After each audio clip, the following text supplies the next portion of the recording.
All right, everybody, listen up. Let's calm down. We're about to go live, so we need everybody to just calm down a little bit so everyone can hear, all right? Thank you.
All right, shalom, most high in Christ bless. Happy Sabbath to everybody tuning in across the globe. Congratulations. Yeah, this is the movement, okay? You have no doubt ran into the truth, okay? So you brothers and sisters, you so-called blacks, you so-called Hispanics whose fathers are of Negroid and Indian descent, you are the children of this book. You're the children of the slaves, okay?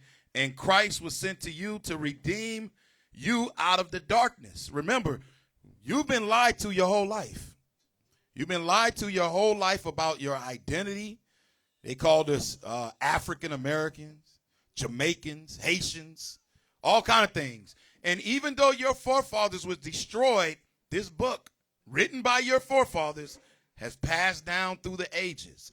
And men have grabbed it and put their own spin on it. But guess what? All praises be to the Most High in Christ, the Spirit of Christ back upon the earth and shining and illuminating the gospel so so we can repent, so we can come back to who we are, okay? So a lot of people don't really understand the Bible in general because what has happened is man's mind tells him contrary to thus saith the Lord God. Why is that? Why is it that your mind will constantly go contrary to the Bible? It's because men are born with sinful nature. You're born not knowing the law. All right? But the law, the understanding of the laws in Christ should purify you. Okay? So, tonight's topic, oh my goodness. Am I married? We slept together. And it didn't work out. That's happened all day. Call it boyfriend and girlfriend. Call it hookups. I'm going to try to be, Raphael, you said that word. Take me some, I got some echo. Yeah, he said it, jump offs, whatever. I was going to say another word. Man, you almost messed me up, Raphael. I was just about to say another word. I caught myself. But it's movies out there. It's a movie out there that is called. I don't want to say it today, but y'all, some of y'all who was real wild in the 90s and early 2000s. You saw the movie. It was with Jamie Foxx and Tommy Davidson. So anyway, there's some people going, oh, yeah, I know what that movie is. Yeah, because some of y'all was wild as I don't know what out there. If it ain't for the Most High putting the spirits in, let me say this. A lot of people think it was just men that was wild like that. No, it was you ladies. Y'all ladies was off the chain. When you say off the chain, wow, I ain't going to say no names, but one time we went to a little event. And we were sitting at the table, and the guy came out the back. I guess it was an old spot. Right. Said, oh, shoot. Hey, I just seen you. All right, we good. Well. She started ducking and everything. That's my elder right there.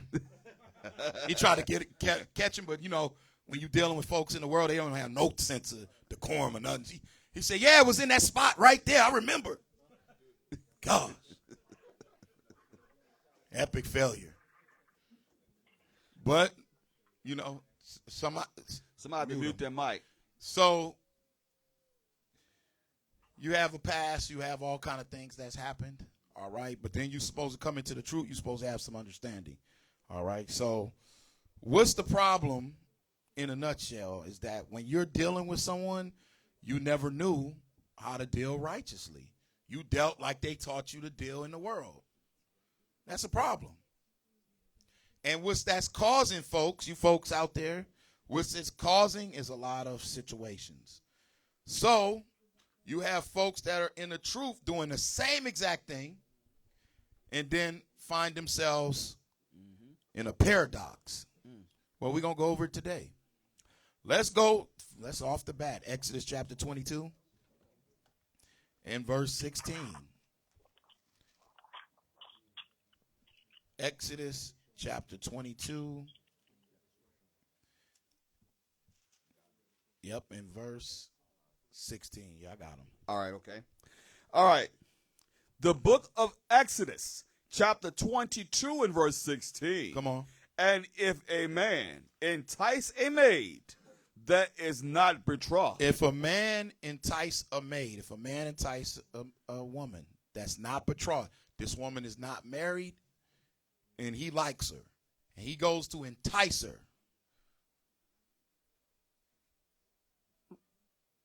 No, that's sad.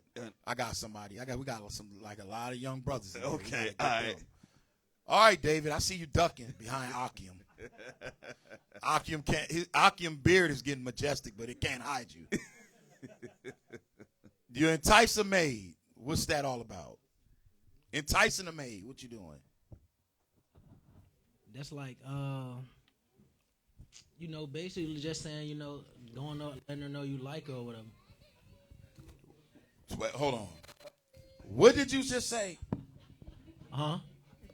You got all them little maids back there going, huh? What are you talking about? I mean, when you entice a maid, you letting her know you feeling her like you like her, right? That's why I came to him, because there's a young generation. So what you do is you let them know. You let the woman know I'm feeling you. That's it. That's enticing the maid. You gotta prove her too. You know what I'm saying? All right, yeah, I know what you're saying.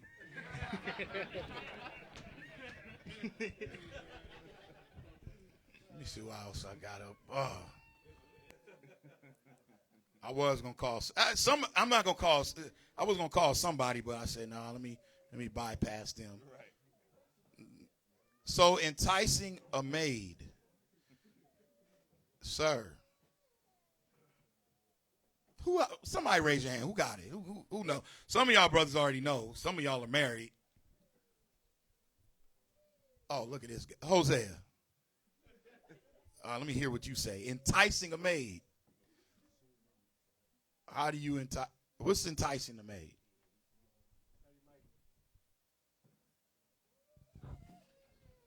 Just like David Judah was saying, but in a more deeper thing, like the situation with me and my wife. I didn't prove her anything like that. We met, we talked before the truth, and then we got together. But when we joined the truth, I proposed to her because I made a promise with the Most High and myself to potentially marry her. So, all right, Captain, help him out.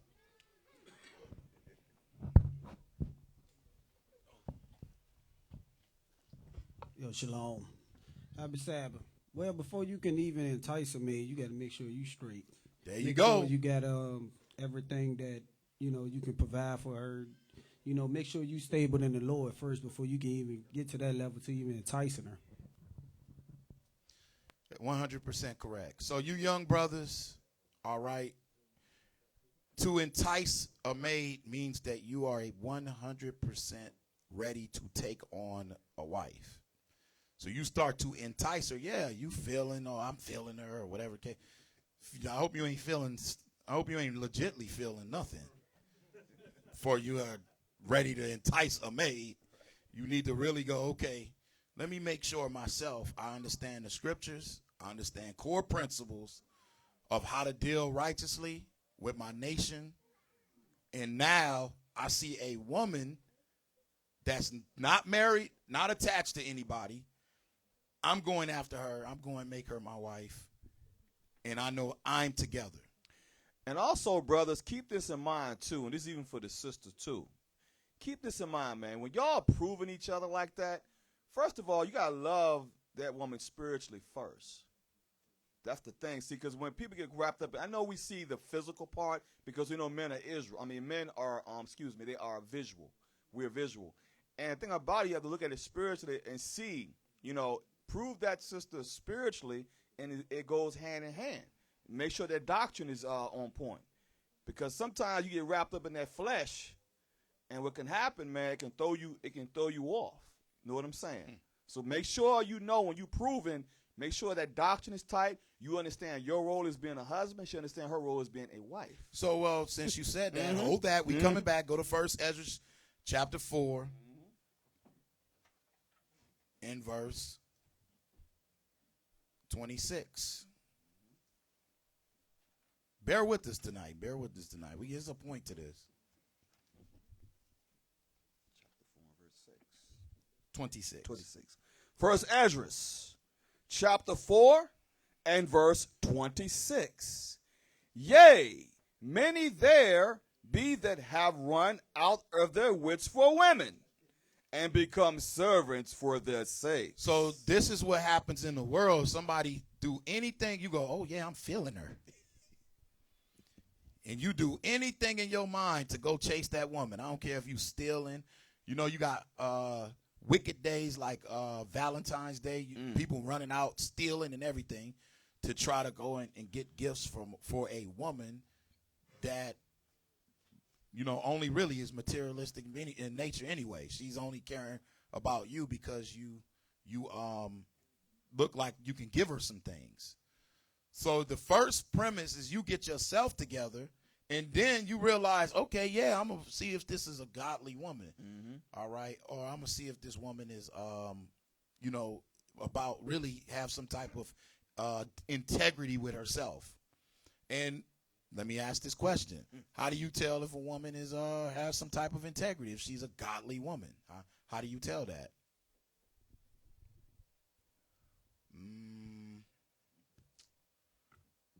I'm gonna come right back to him. David Judah. The woman, I'm feeling her. How am I gonna tell if she's godly? If she keeping commandments. Okay, if she keeping commandments, and how do you do that? You prove them. I mean, like you. Do you be like, okay, let me call this sister up. I'm feeling her. It's 11:30 at night. I'm gonna invite her over. We just gonna go over Bible verses. Hit some scriptures. I'm making sure I prove her because it's late, but it don't make no difference. We righteous. I mean, you gotta.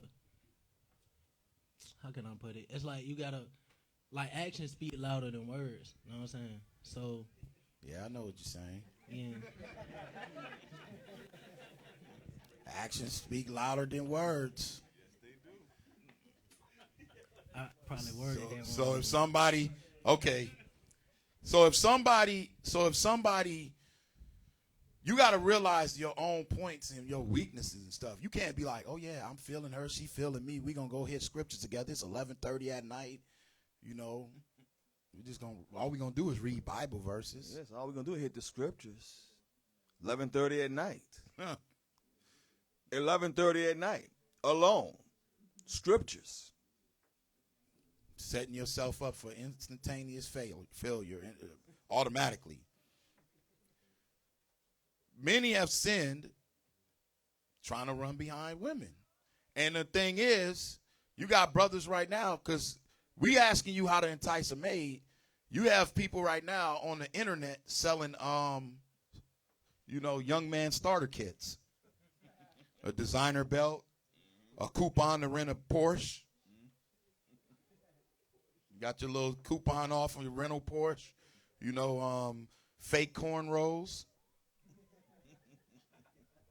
Oh, and last but not least, you go get you about like 51s. You go to the bank, you get $50 in $1 bills. Mm-hmm. And you stuff that in your pockets. In your pockets. You have enticed the maid, sir. You win. Make sure you got to make sure you have the big bills on top. Read on. Verse 27. Verse 27. Many also have perished, have erred, and sinned for women. So many people have sinned. Did not Solomon sin by all these women as well? Strange women's and everything else. So many have sinned. So the first principle that we must teach in regards to even someone looking to get a woman is they got to be in order. And they got to know the scriptures. They got to be girded up in the truth first. Go back to Exodus. So to entice a maid, you first have to be, yourself have to be together. Number one. All right. The book of Exodus, chapter 22 and verse 16. And if a man entice a maid that is not betrothed, and lie with her. Uh-oh. Now he lies with this woman. Come on. He shall surely endow her to be his wife. So if he laid down with her, that's his wife. Uh-oh. Here we go. I got some questions now. Uh-oh. All right. If a man, you folks out there on the comment boards, you put it in. I don't know, we broadcasting on all the feeds now. So I don't care if you're watching on Periscope, YouTube, Facebook, whatever it is, you put in the comment boards. I'm about to ask y'all a question now. Here we go. We're about to get into the real business. So if a man entice a maid and lie with her, he has to make her his wife. Let's give you the scenario. A young man, he's 19 years old. He lies down with a woman. She's 24 years old. Are they married? The young man is 19. He lies down with a woman that's 24. Are they married?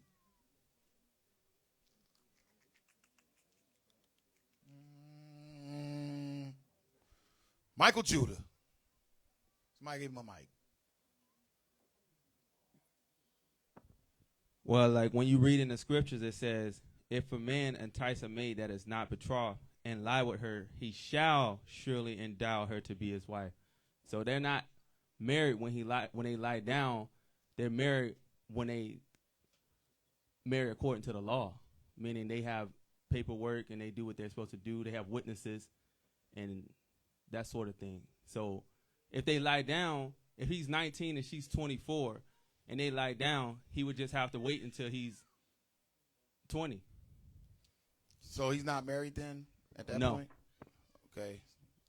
Okay. Does everybody agree with that? He's not the age of a man. He's not the age of a man. What you got, JB?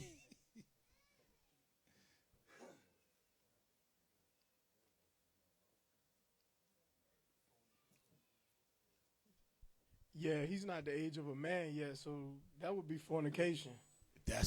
Thank you. Thank you. He would be in the midst of fornication.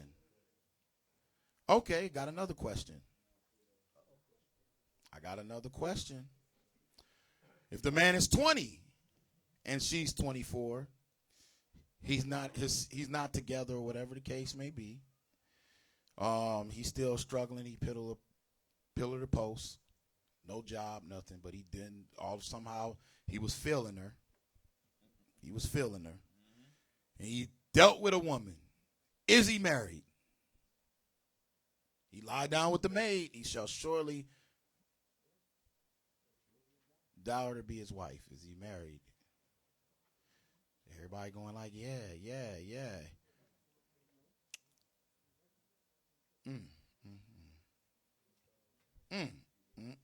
That's my my stall tactic for somebody to change their mind. All right. Let's say that happens. He's married. Let's say he's to go, okay, yeah, you married. He's still not together. The woman, she's living somewhere else. He living where he's living at. The Lord say you got to make that woman his wife, right? Okay. What happens if it don't work out? Is he married?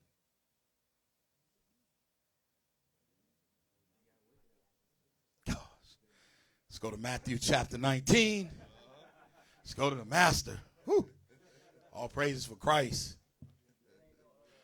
You know why I'm posing this question? Is because everybody gonna raise their hand and be like, yeah, they gotta work that out. They're married. They're married. But then I'm gonna ask the gauntlet question, and I want to see if I'm looking at people's face on this one. So he did that. He laid with his wife. Everybody like, yeah, he's married. The question that I got for everybody then, did God join that together? Because if you say God joined that together, it's not even in order. Oh, epic failure again, boy. The community needs to really understand the principle. So did God join that together? This man's not in order. They're not in order. So you're saying God joined that together, something that was not in order. That's the problem. This is why when you start going into the virgin birth and everything like that, you realize there's orders to how the Most High set everything up. Even Joseph knew that. It said, rise, take this woman as your wife. Matthew chapter 19, verse 1. The book of St. Matthew, chapter 19 and verse 1. Come on. And it came to pass that when Jesus had finished these sayings, he departed from Galilee and came into the coast of Judea beyond Jordan. Come on. And great multitudes followed him, and he healed them there. Verse 3, the Pharisees also came into him, tempted him. Here you go, tempting him. When it says tempting him, they trying to battle in the scriptures. This is what happens in Israel a lot. It's time to battle. And you're going to lose every time you try to battle against Christ. Read. Saying unto him, is it lawful for a man to put away his wife for every cause? Let me see who's thinking. Why did they ask him this question? Let's go, Al. Because in the old, they were just putting their wife away for any little and small little reason. So Christ came back with a high understanding, like, no, you can't put away your wife except it be for fornication. Right. So, but what spawned them to even ask this? With the spirit. Like, what's the spirit? Like, because you ain't reading up above. He's healing people. Multiple. I mean, you want another woman. A man probably want to put away his wife because he sees something else he might like. So when we read up above, a great multitude followed him, and he healed them there. They're being healed even from their errors in the scriptures. Right. This is now spawning the Pharisees to come and ask Christ the pivotal question. They tempting him now. They trying to battle him to try to trap him up in the scriptures. Is it lawful for a man to put away his wife for every cause? Read on. Verse 4. And he answered and said unto them, Have ye not read that he which made them at the beginning made them male and female? Why he say that? Because when you go back to Genesis, Adam didn't have another. It was just Adam and Eve. Okay. So notice Christ always take them back to the beginning, how the Most High attended it. So right, he's showing you how everything was set up from the beginning, the onslaught of it. This is how it's supposed to be. Read on. Verse 5. And said, For this cause shall a man leave father and mother, and shall cleave to his wife. And they twain. What's the word twain means? Two. It's in two. Okay. Read on. Shall be one flesh. You sure it don't say three? One flesh. Okay. Read. Verse 6. Wherefore they are no more twain, but one flesh.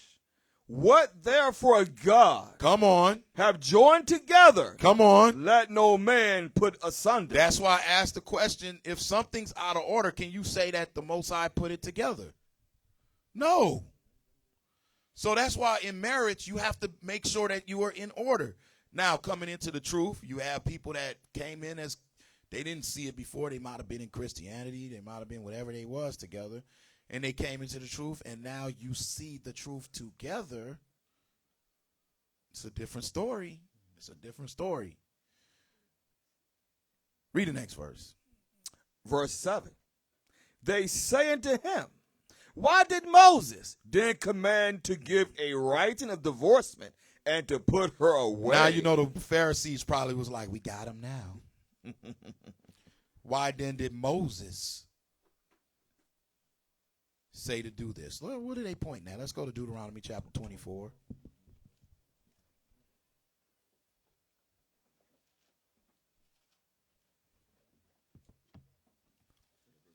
Starts at verse 1. The book of Deuteronomy, chapter 24 and verse 1. When a man have taken a wife and married her, and it come to pass that she find no favor in his eyes, because he hath found some uncleanness in her, then let him write her a bill of divorcement. Stop. He found some uncleanness in her. He found some uncleanness in her. Does that uncleanness, let's say she don't know how to cook, is that uncleanness?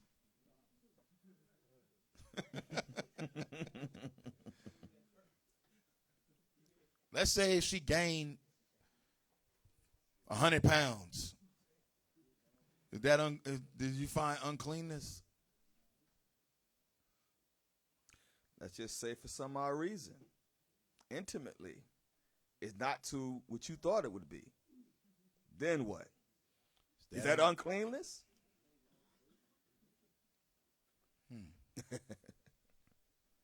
Read on. And give it in her hand. So is he supposed to get, so whatever the uncleanness is, because you got a lot of situations. I'm just gonna keep it a little bit under the radar today. Mm-hmm. But it's a lot of things that happens, and they're basically will be looked upon as that's unclean, diseases, all kind of things. Something's happening, and that husband went, okay, here's the bill of divorce. Let's just be honest. The uncleanness is fornication. The uncleanness is fornication. Christ said that. We're going to read it. The point is, you're supposed to give, the bill of divorce was given to her hand. What Christ was showing you is that they was abusing this law. Any uncleanness was popping up in their mind. it was because of the hardness of their own minds. Read on. And sent her out of his house. Okay, come on. Verse 2. And when she is departed out of his house, And when she leaves out of the house, come on. she may go and be another man's wife. So she can leave and go and be another man's wife. Something should be, for you scholars, man, something should be just chiming off in your mind. Like, what? For the man who gets that woman, is the land polluted? JB. Is the land polluted? I'm on a PG level right now. Yes, Why you say that? because if he wrote her a bill of divorcement for something that he saw that was unclean, but it wasn't unclean, it was just unclean to him, he just took another man's wife. Ooh, bingo. And what would that make him be in the midst of? Fornication. Adultery. Go back to Matthew 19. Let's figure out what Christ illuminating. Somebody go, what? Wait a minute. Yeah, oh yeah. This is how important marriage is. So you playing tiddlywinks and everything else, footsies and all kind of stuff, keep doing that. The Lord is looking upon that as, you're looking like you enticing a maid, you lie with her, bam. Let's read. Verse 8. Matthew chapter 19, verse 8. He saith unto them, Moses, because of the hardness of your hearts, suffered you. That word suffer means allowed you. Come on. To put away your wives. Come on. But from the beginning, it was not so. From the beginning, it was not so. Here's the famous statement. Let's go. Verse 9. And I say unto you, whosoever shall put away his wife, except it be for fornication. For real uncleanness. Fornication, physical. She stepped outside of the marriage can be over. Come on. And shall marry another, committeth adultery. And whoso marrieth her, which is put away, doth commit adultery. Oh, that's why when we ask, is the land defiled? JB say yes. And the reason why you realize, and they say, okay, well, but the law states he can go and be somebody, she can go and be somebody else's. Christ clearing you up. He's showing you Moses wrote it because of the hardness of your hearts. That obviously show you now, some people was putting away their wives. It wasn't for fornication. It was for whatever uncleanness that they believed was unclean. I don't like the way she wear her head wraps. She got to go. Sabbath bread dry. Well, I don't know. You say that. I promise not to say that no more. Oh, it wasn't moist? No.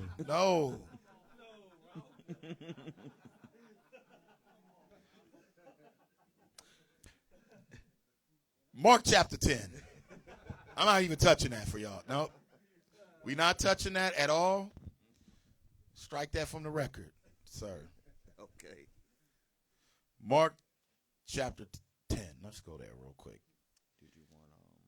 I'm gonna ask a question in a minute, because I know in Israel you got a lot of people teaching so many different things. People eating off a plate. You eating doggy food and everything. Yeah, start at 10. The book of Mark, chapter 10 and verse 10. And in the house of his disciples asked him again of the same matter. So this is the same instance. It's giving you a mirrored view of what Christ is going to tell them. Pay very close attention. Come on. Verse 11. And he saith unto them, whosoever shall put away his wife. Somebody put away their wife, except without fornication. No fornication happened. Somebody go, nope, I can't take this. I'm putting them away. Read. And marry another. And they marry somebody else. Read. Committeth adultery against her. They commit adultery against their woman. They're in the midst of adultery because they put her away without it being fornication. They're in the midst of adultery now. Come on. Verse 12. And if a woman. Oh, you ladies can't escape. And if a woman, come on, shall put away her husband and be married to another, she committeth adultery. And if a woman shall put away her husband and be married to another, she committed adultery. John 4, I'm not explaining it yet. John 4. John 4.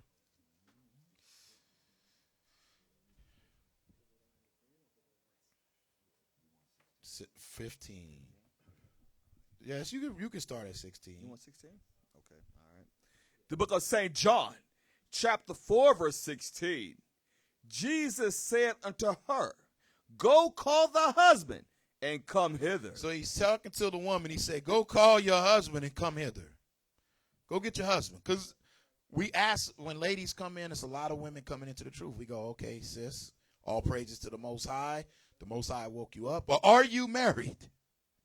Some ladies go, you know what? I am married, but he don't believe this. He's in the house right now frying up bacon. What should I do? Her husband in there frying bacon. What she do? Somebody got the answers? Well, sis, you need to apply 1 Peter 3. Try to win them by the conversation, by godly conversation.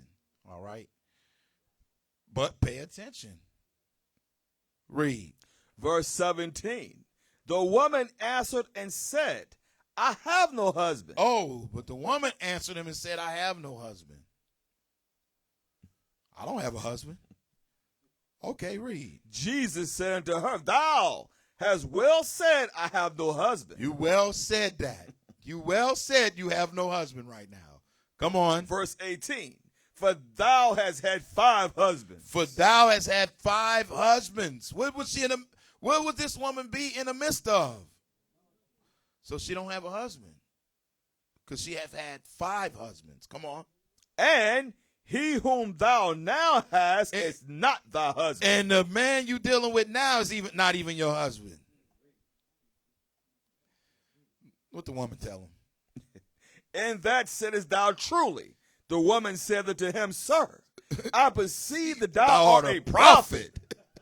God, how you know these things? I perceive that thou art a prophet. Instantaneously, she knew Christ set her directly in order. What you're doing is you keep falling for the same tricks. This is what happened with some of you sisters, especially you sisters in the truth. You fall for the same lines over and over again. You're being silly. I have to say it. You might not like what I'm saying, but at the end of the day, it's got to be true. Stop falling for, you know what, queen? Love your head wrap. You look virtuous. Everything you saying is lovely. They get in your ear, and all of a sudden you turn into a pile of mush. And then you really start believing that you have met your soulmate. That's your 5th soulmate. Right. I mean, I just love the way your glow is on the Sabbath. It's sad.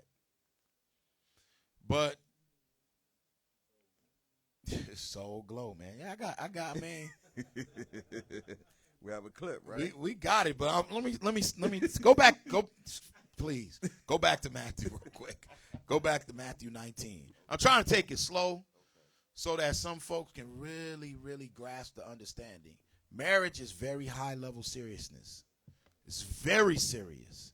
And if you're not taking marriage seriously, you're looking to be a companion, you just want somebody because you're lonely and all this other stuff. No, that's the wrong spirit to be in. The first of all, the man findeth a wife. You got stuff happening in reverse order. Go back to Matthew 19. And read verse 9 and 10. The book of St. Matthew, chapter 19, verse 9.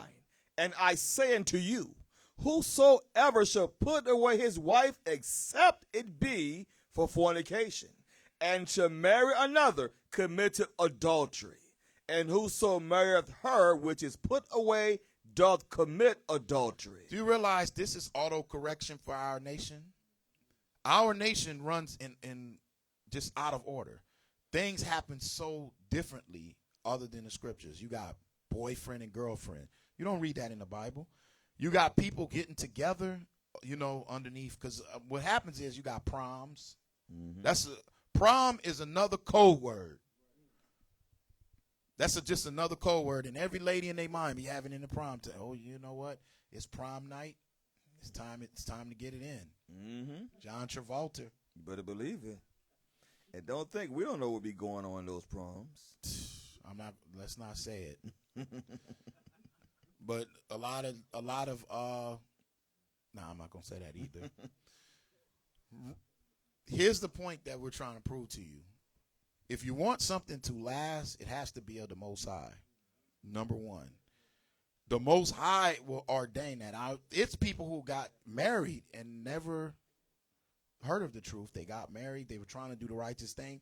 The Most High spared them and said, okay, both of y'all believe. Now you in this. That marriage, let no man put asunder. You're done. But to some folks who come into the truth, they don't see it. And, my wife brung in the Christmas. You don't know how many brothers called this past wicked Christmas and said, yo, brothers that's not even with our organization just called. You mind if I holler at you for a minute? Yeah, what's going on? This is can't text this. Okay. What's going on? Call me. My wife, I've been in the truth for about 2 years. And my wife, she just consistently won't listen and she's bringing in Christmas trees. What do I do, man?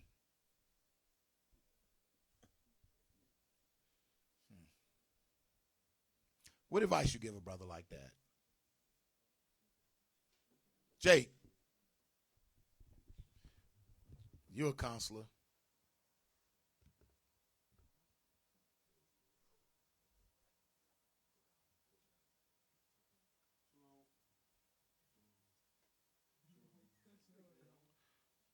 Shalom. There you go.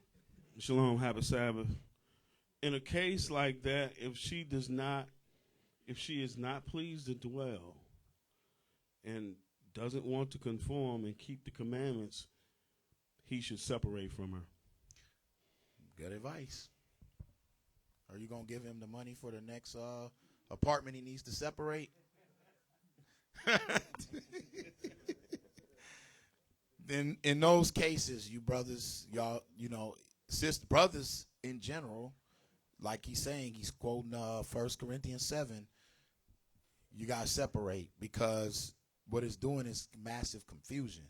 So you would have to separate. You would have to do something to separate to show the seriousness. And then if it does show the seriousness, then you can get back together and hopefully walk and the Most High can shine a light on it. But you can't continue in those same things because you will be feeling like a hypocrite.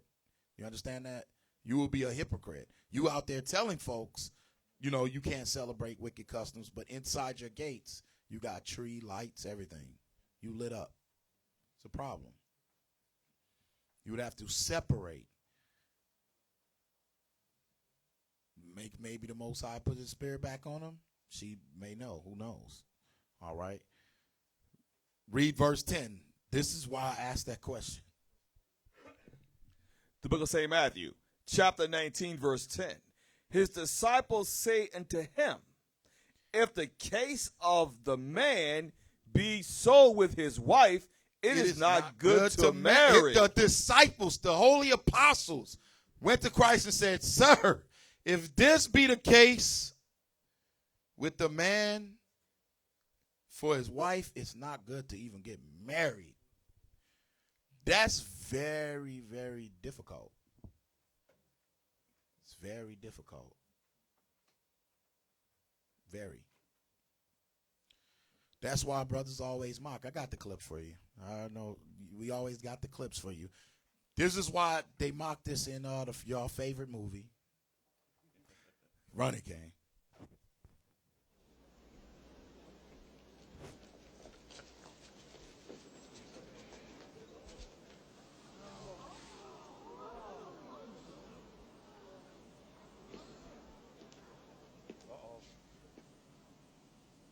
She's your queen to be, a queen to be forever, a queen who'll do whatever His Highness desires. She's your queen to be, a vision of perfection, to be used at your discretion, waiting only for your direction. Your queen to be.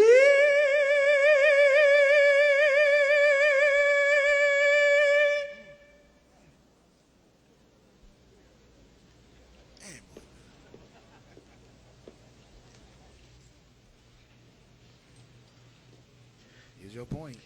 May I talk to you alone for a moment, please? Excuse us. For a moment.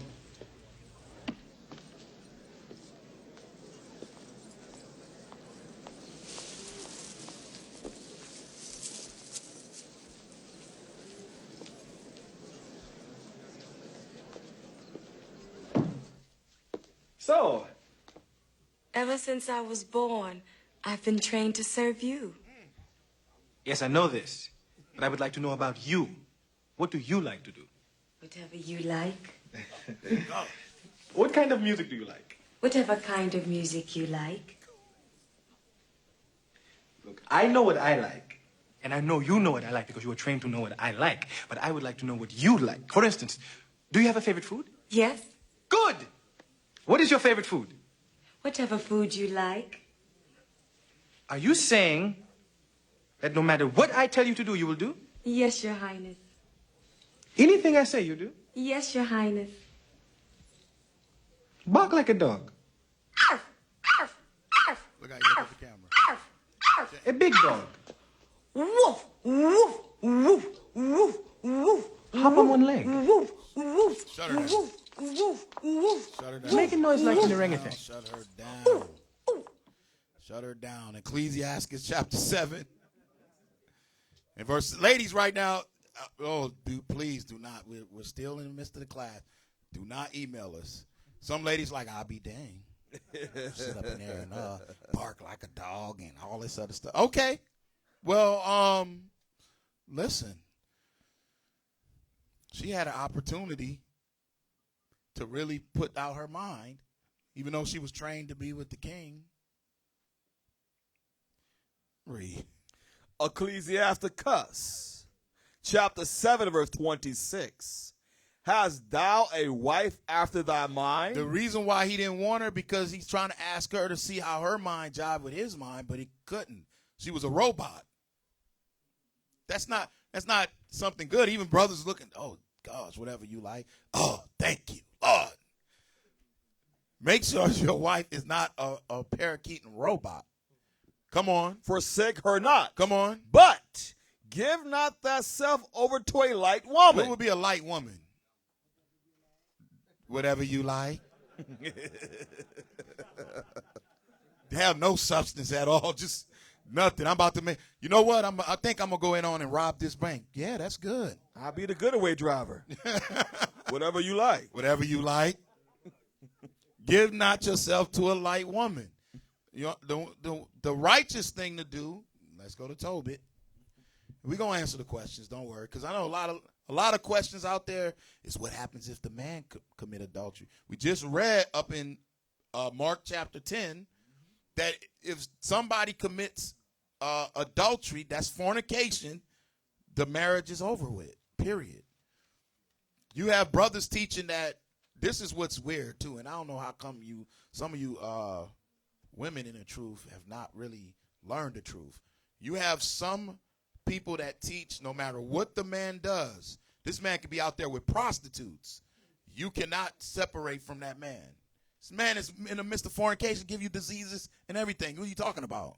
Right. Are you retarded? They obviously show you he don't believe. Number one, we're gonna prove this stuff. October 7:13. Yep. Okay. Tobit, chapter 7, verse 13. I want about. What you want? I want chapter 8. 8. Okay. Chapter 8. I got you. With him taking her for lust. Okay. We can, we're going to start at verse 6. The book of Tobit, chapter 8, verse 6. Thou madest Adam and gavest him Eve, his wife. That's what Christ was referring to. Come on. For an helper and stay. Come on. Of them came mankind. Thou hast said it is not good that man should be alone. Let us make it to him an aid like unto himself. Come on. And now, O Lord, I take not this my sister for lust. Come on. But uprightly. Therefore mercifully ordain that we may become aged together. Mercifully ordained that we become aged together. Is he thinking about divorce? He's saying let's ordain that we become aged together, that we grow, and that should be the prayer for brothers and sisters that's married or getting married, to get in this truth and grow together. Build. You're supposed to build, have children, build and everything. I'm going to ask a question about that children stuff in a minute too. And this prayer was after they came out the marriage chamber. Understand that. That's what brothers have to understand, because he said that we may become aged together. That's what brothers don't understand about that. Okay? Aged together. Give me Psalms. Give me the book of Psalms. So, yes, if a man can commit adultery against a woman, he can defile his body by stepping out with prostitutes and all kind of stuff. He could be in the midst of drugs. He can be shooting up with needles and all kind of stuff. And you mean to tell me he comes in, he's all kind of filth on him, and you expect that to be a marriage, and you catch a disease? You're crazy. You're crazy. That's not what the Most High ordained. Now, what happens in that scenario is you separate in the hopes that he gets himself together. But what happens if he don't get himself together? You have a problem. That's why the scriptures say the Most High has called us to peace. In those situations, where's peace? We're going to read it. But Psalms chapter 127.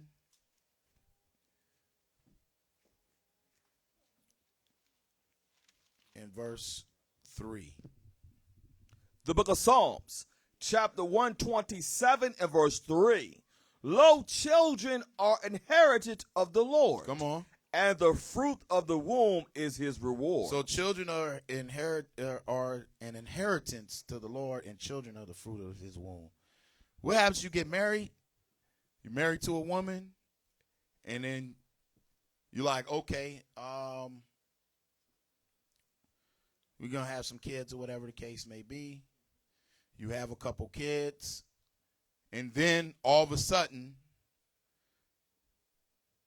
she's like, shoot, I don't want to have any more kids. Is that lawful? Al. Can she stop? Can she, let me ask it like this. Can people use birth control to stop having babies? No. No. Bethel. Knew I was coming to him.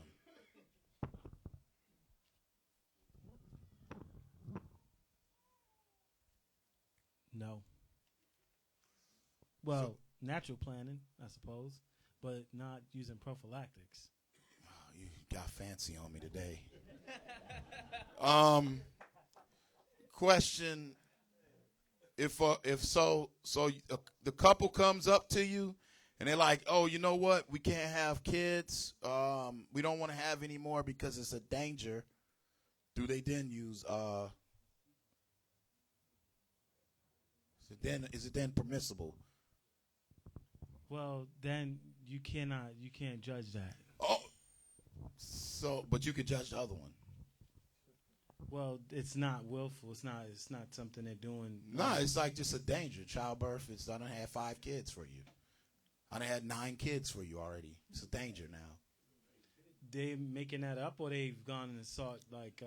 I don't know. It's anytime a woman have kids, it's gonna they could die any moment. Any woman who have kids, they could die. Well, the scripture says honor the physician. So No, the physician never said that. Never said that. Then because of that, you said, well, in that case, we can't judge it. But what makes the other one permissible to judge? That's what I'm asking.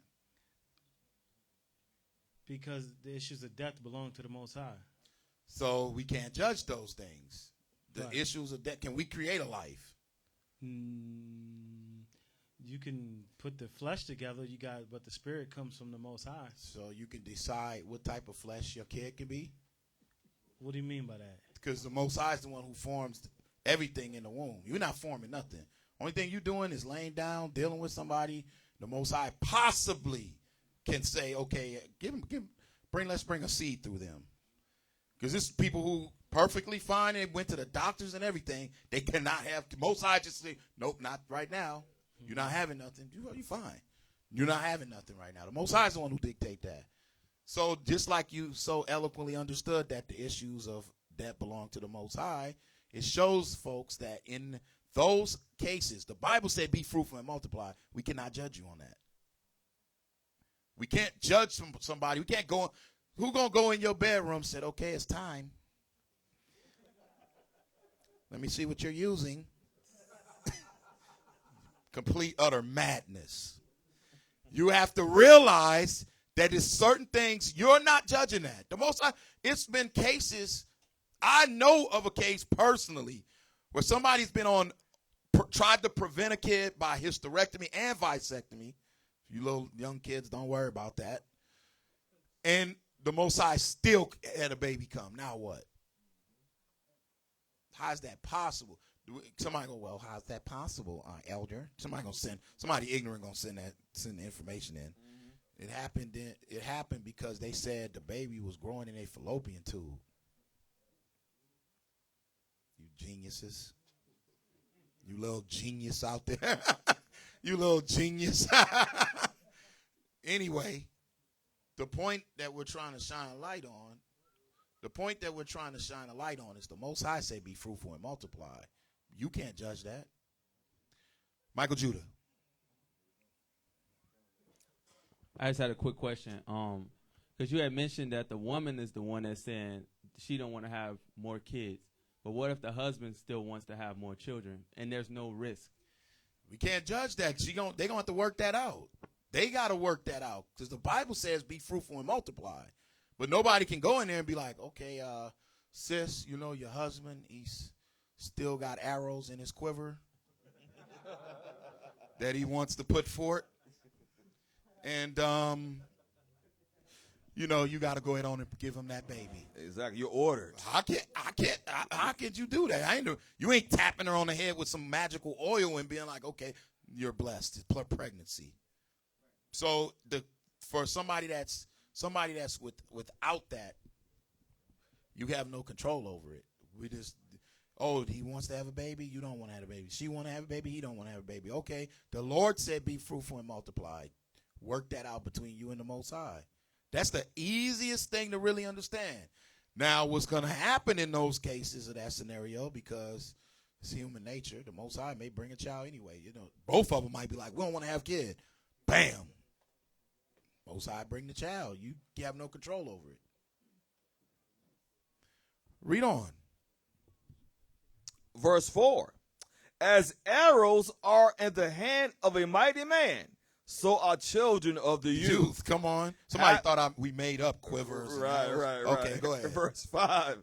Happy is the man that have his quiver full of them. What is a quiver? No, never mind. Never mind. You were so anxious to answer that one. But we're shutting you down right now. Keep it G-rated. Yep, come on. They shall not be ashamed, but they shall speak with the enemies in the gate. They're going to speak with the enemies in the gate. So being fruitful and multiply, raising up righteous seed, go to 1 Corinthians 7. Raising up righteous seed is the key. 1 Corinthians chapter 7. This is what somebody asked this.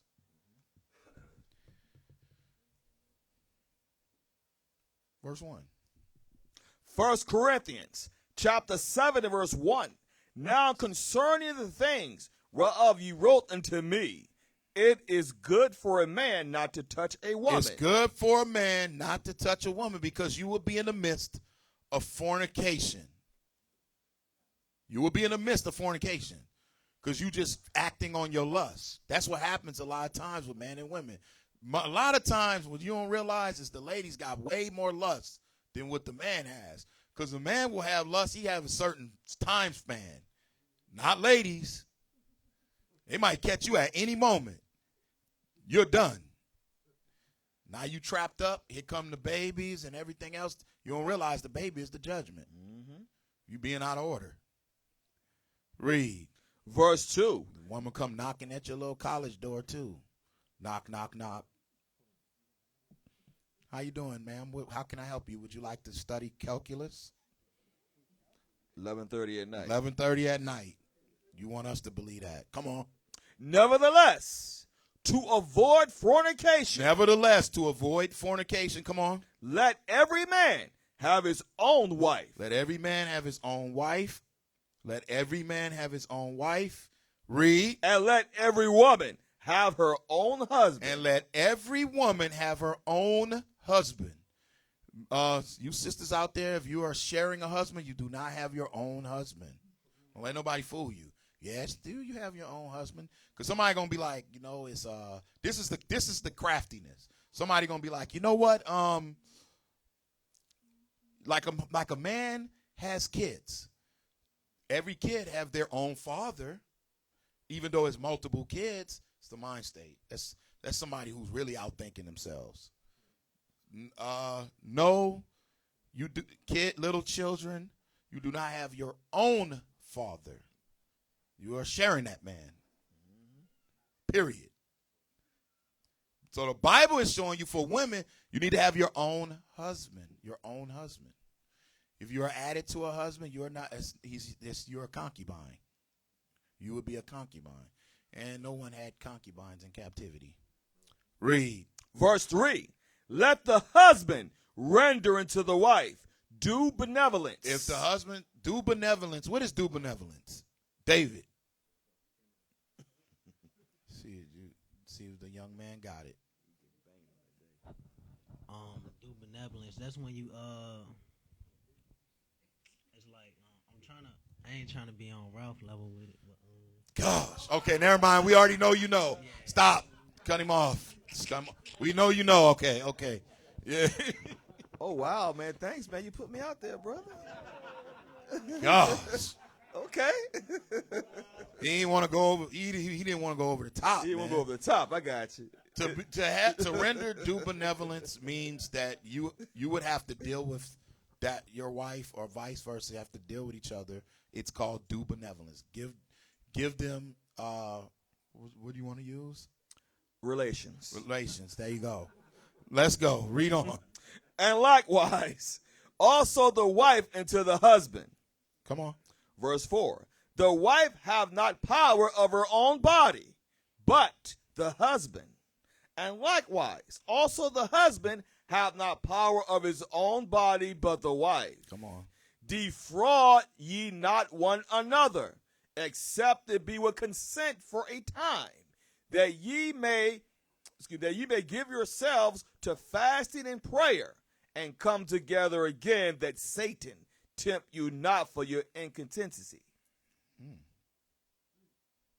Read on. Verse 6.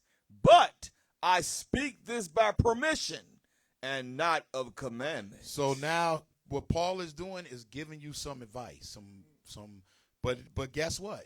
He said it's permission, so guess what this is? This is words from Christ. This is Christ.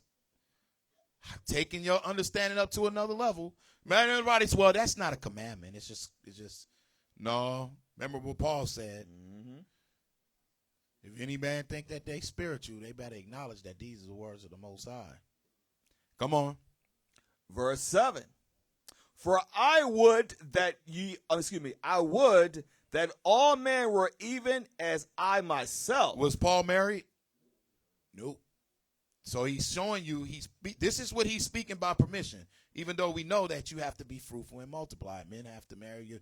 The nation has to grow. Come on. But every man have his proper gift of God. Come on. One after this manner and another after that. Let's see who's thinking. What would be the proper gift that he's talking about? Paul. He said, I wish y'all was like me. What was Paul? Bethel.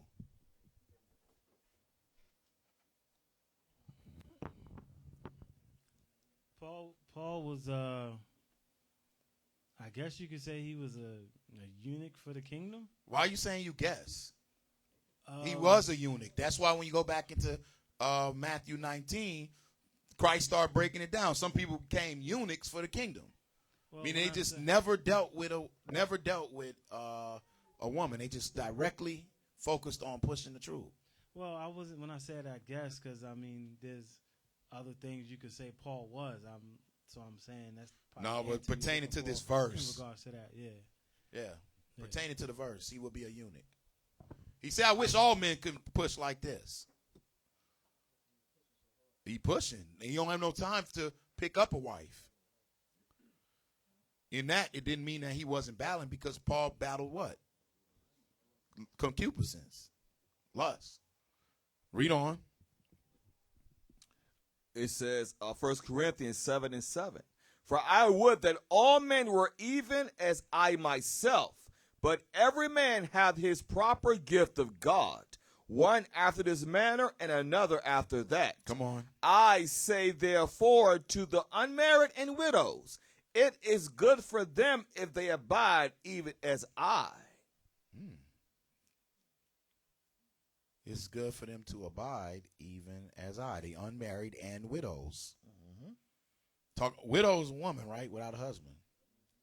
Okay, read on. Verse 9, but if they cannot contain. If they cannot contain, if they find themselves consistently trying to battle the lust, they can't contain, read. Let them marry. Let them marry. Come on. For it is better to marry than to burn. It's better to marry than to burn.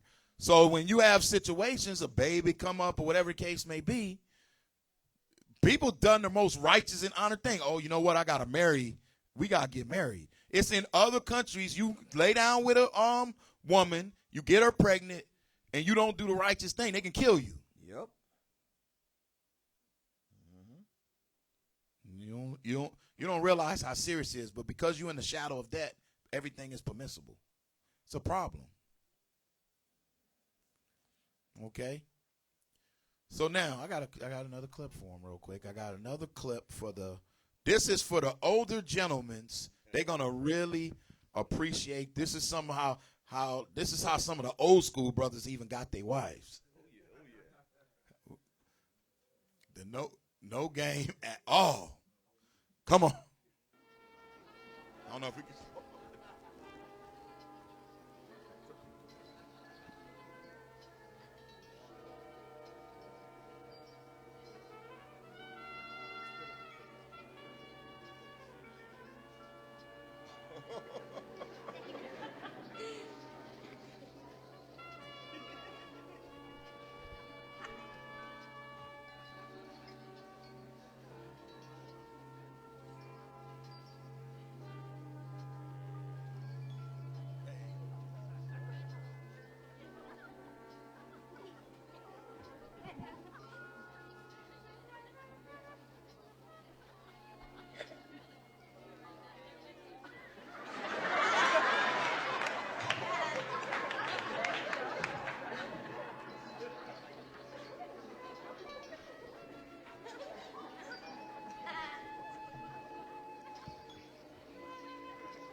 Shut him down, man. It's Richard Pryor, man. Shut him down. I had to show it for the old school people. Some people right there, I'm going to say this too. Let me say this. A lot of ladies, they pride themselves on being flirts. Mm-hmm. We got to speak on it. They pride themselves. They flirting and all kind of stuff. You get in trouble because you thinking on your mind. You going, oh, you know what? Oh, he's a cute guy. You want to start at verse 5 first? Yeah. Oh, yeah. We're going to do verse 5, then we're going to jump down to verse 9. Okay. Ecclesiasticus, chapter 9 and verse 5. See, the Bible touches everything, y'all. Check this out. Gaze not on a maid. Do what? Gaze not on a maid, that thou fall not by those things that are precious in her. So he looking at her, he eating and junk. She messing with food and all kind of stuff, making little innuendos to him and everything. Now his mind going, he playing games too. Come on. Verse 9, sit not at all with another man's wife. So a lot of these type of little games that people are playing, it leads you right down into destruction. The Bible telling you don't do it. Come on. Nor sit down with her in thine arms, and spend not thy money with her at the wine, lest thou heart incline unto her, and so through thy desire thou shalt fall into destruction. What do your desire? What's another word for desire? Lust. And so through thy desire thou fall into destruction. Through your lust, you will fall into destruction. Let's go to Judges chapter 14. Judges chapter 14 and verse 1. I just want to prove a couple points. You know, you can look and see all the little satires and everything else that's happening, but a lot of things people watch and it puts into their spirit, it goes straight south.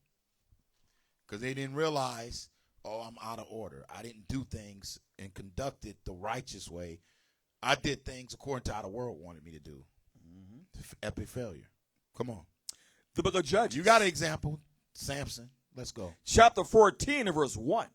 And Samson went down to Timnath and saw a woman in Timnath of the daughters of the Philistines.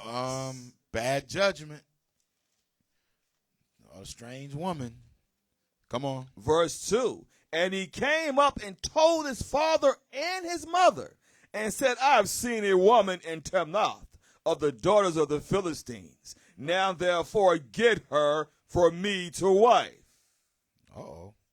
Come on. Verse 3. Then his father and his mother said unto him, is there never a woman among the daughters of thy brethren, or among my people, that thou goest to take a wife of the uncircumcised Philistine? Why are you going to take a wife of this other nation? Because when you read in Tobit, you're supposed to take a wife of your own nation, man. Come on. And Samson said unto his father, get her for me. Because watch what's for happening. She pleases me well. Come on. But his father and his mother knew not that it was of the Lord, that he sought an occasion against the Philistines. So it started out with a good premise. It started out, oh yeah, I'm gonna use this situation to try to get back at the Philistines. It started out like that. We all know now, as you lead down, when you read this story, this woman end up turning and doing things to Samson, right? She ended up telling Samson secrets. Shouldn't he learn from her? He didn't learn from her. He went back to try to get this woman for a wife, and they told him, oh, we already gave her to somebody. Shouldn't he have learned already? The lady's gone with somebody else. Samson ends up telling the Philistines, and the Philistines killed all of them. The father killed the woman's parents and everything, right? Then come Delilah. She do the same thing. Shouldn't he have known? Shouldn't he have known that? Proverbs chapter 6.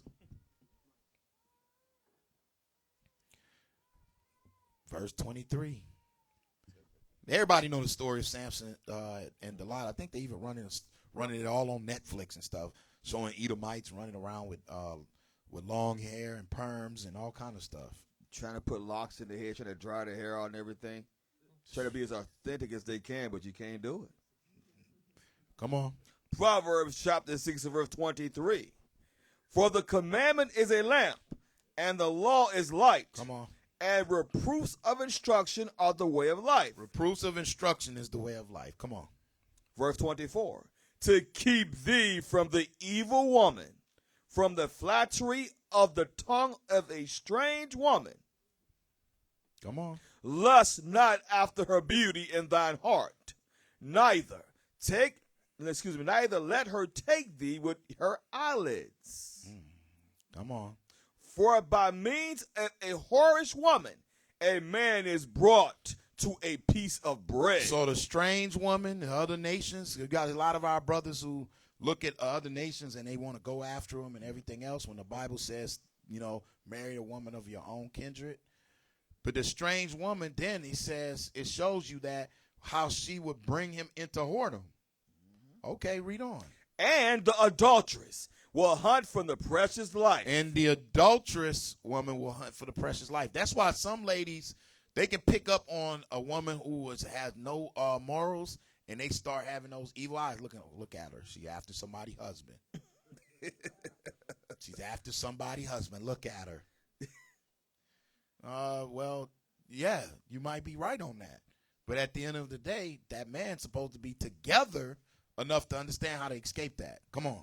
Verse 27. Can a man take fire in his bosom? Can a man take fire in his bosom? Can you pick up, let's say you got fire, a campfire going. Can you just pick up all the wood and hold it to your chest and walk with it? Can a man take fire into his bosom? Read. And his clothes not be burned? Come on. Can one go upon hot coals and his feet not be burned? So he that goeth in to his neighbor's wife, and whosoever toucheth her, shall not be innocent. So Christ is warning you, you are in the midst of sin. Whosoever toucheth her, you're not going to be innocent. So you have all these people in Israel just jumping around, marrying, getting married and all kind of stuff, and then it don't work out and they jump to somebody else. Guess what? You're in trouble because you get married in the knowledge. You know that both of y'all know that you Israel. You know the orders. You were supposed to be in order from the jump. You get married, and now something happens where you feeling like you can't work it out. You have a problem. If it's no fornication, you still married. If it's no fornication, you're still married. What you're supposed to do in those situations is separate, and for a time to get your mind together, to seek wisdom from the Most High, then come back together. But let me say this, I got to be honest. A lot of times you look at it, when you look at the marriages, it could be one thing that somebody say. This is why marriages be up and down. Somebody can say one thing, and it triggers off, and then it leads down the road, and the snowball effect. At the end of the week or whatever the time is, it's already added so much pressure that you're in the midst of chaos. One thing, just one thing. When you should really understand how Satan works. Go back to 1 Corinthians. So we're going to come back. We're coming back to Proverbs. Chapter 7.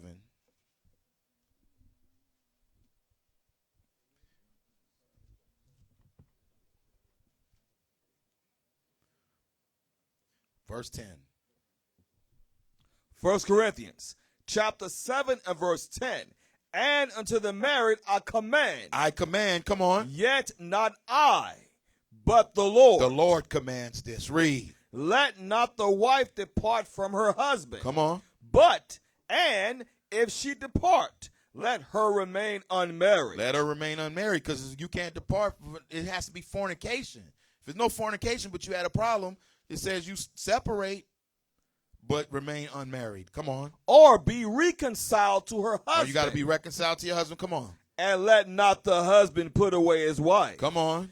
But to the rest speak I, not the Lord. Not the Lord. Remember, he's now giving you advice. He's giving you wisdom of the Lord. Come on. If any brother hath a wife that believeth not, and she be pleased to dwell with him, let him not put her away. Come on. And the woman which hath an husband that believeth not, and if she be pleased, if he be pleased to dwell with her, let her not leave him. Let her not leave him. Come on. Verse 14. For the unbelieving husband is sanctified by the wife, and the unbelieving wife is sanctified by the husband. Come on. Else were your children unclean, but now are they holy. Because the Most High is seeking holy children. Come on. Verse 15. But if the unbelieving depart. But if the unbelieving depart, read. Let him depart. Come on. A brother or a sister. It can't say a sister there. A brother or a sister. No, man, it cannot say that, because remember, what they teach is the woman, she's done.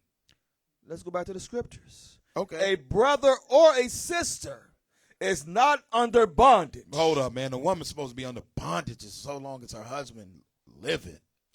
A brother or a sister is not under bondage. Come on. In such cases. In such cases.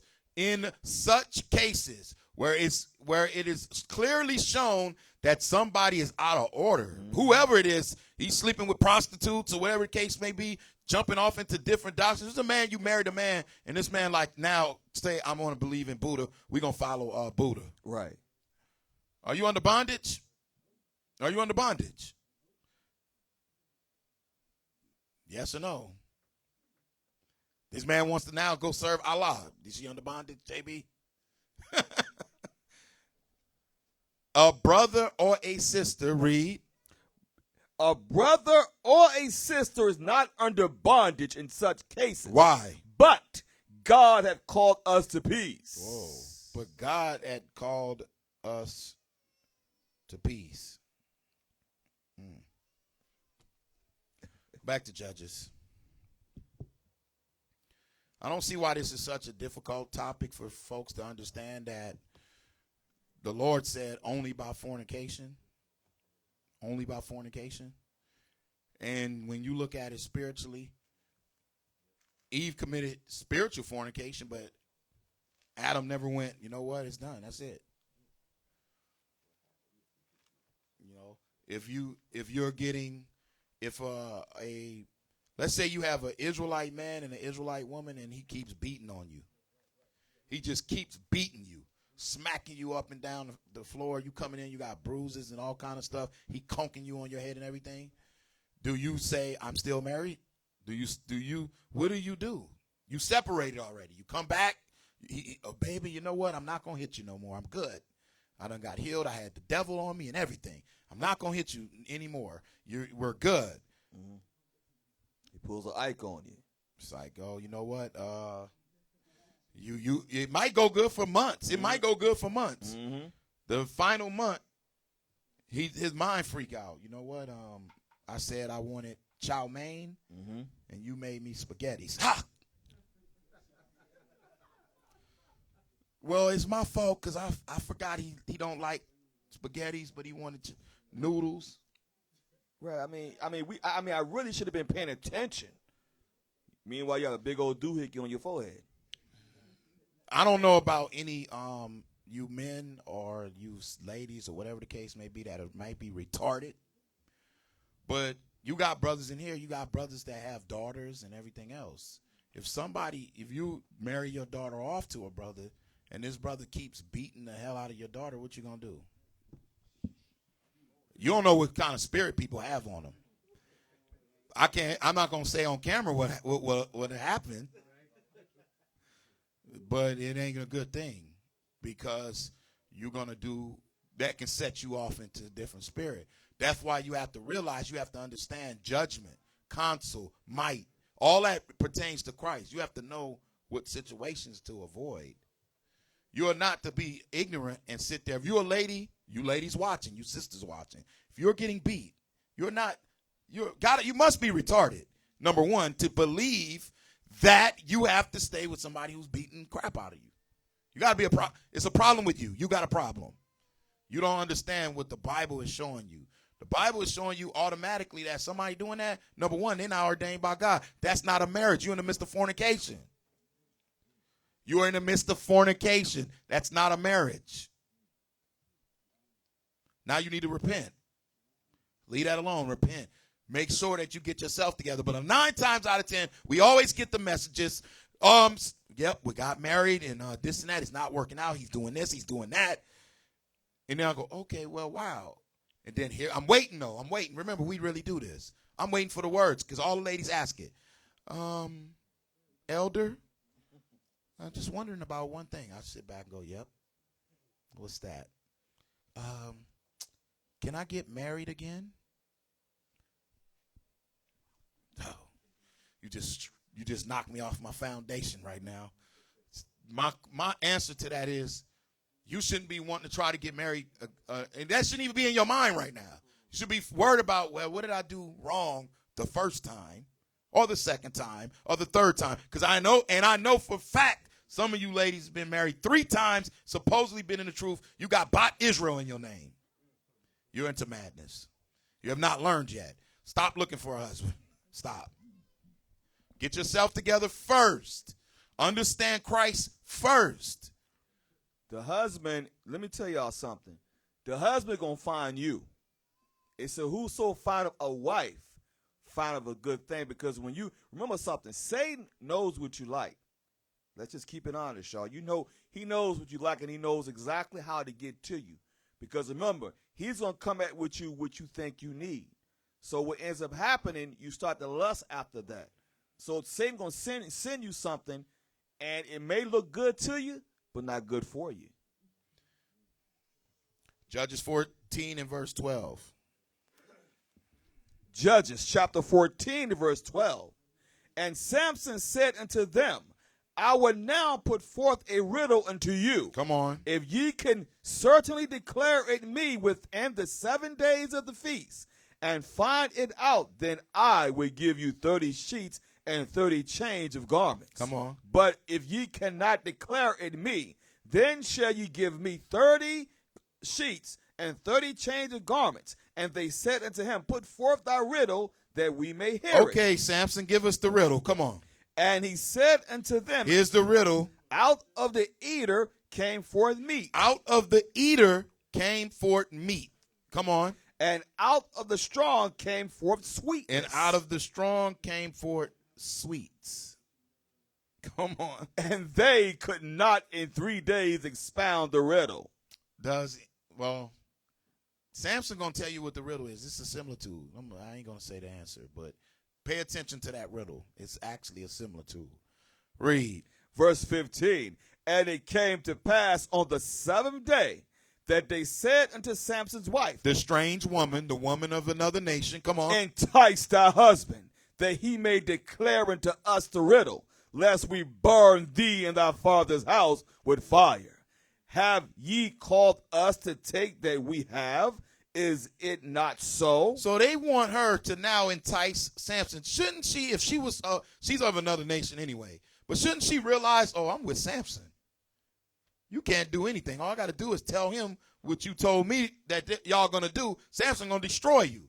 She ain't thinking like that. Strange woman. Mm-hmm. Read. Verse 16. And Samson's wife wept before him. Oh, now she putting on the game. See, a lot of y'all fall for that too. Mm-hmm. Crying and all that other stuff. Come on. And said, thou doest but hate me, and lovest me not. Thou hast put forth a riddle unto the children of my people, and has not told it me. And he said unto her, behold, I have not told it my father nor my mother, and shall I tell it thee? Come on. And she wept before him the 7 days while their feast lasted. And it came to pass on the 7th day that he told her. Uh-oh. Now he tells her, come on. Because she lay sore upon him. You can imagine what's going on. And she told the riddle to the children of her people. Come on. Verse 18. And the men of the city said unto him on the 7th day before the sun went down, what is sweeter than honey, and what is stronger than a lion? And he said unto them, if ye had not plowed with my heifer, ye had not found out my riddle. What has he just said there? What did that just show? Jake. If ye had not plowed with my heifer. What? Don't tell him, Mr. Willie. Don't tell him. No, let's go back to David. Go back to David. Jake, forget about it. I don't know what you was doing. I ain't even gonna lie, man. I don't know what he talking. Give it to Uriah then. Samson wasn't stupid. He said, if you had not plowed with my heifer. I don't know. I'll take a shot at it though. Go ahead, Bethel. Look like he was just in distress. Yeah, he taking deep breaths and everything. Nah, if they hadn't. So what did they had? What had they done? They basically coerced coerced. They coerced his wife. And what? They had sex with her, and she gave up the information. What? Man, and I plow with my heifer.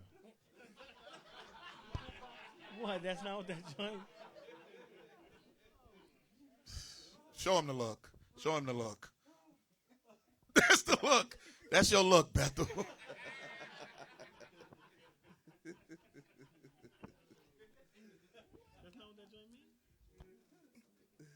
Plowed with my heifer.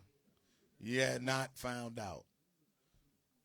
Only thing he's saying is they coerced her. They dealt with her to coerce her to definitely, go turn against who she's supposed to be joined with. She obviously not after his mind.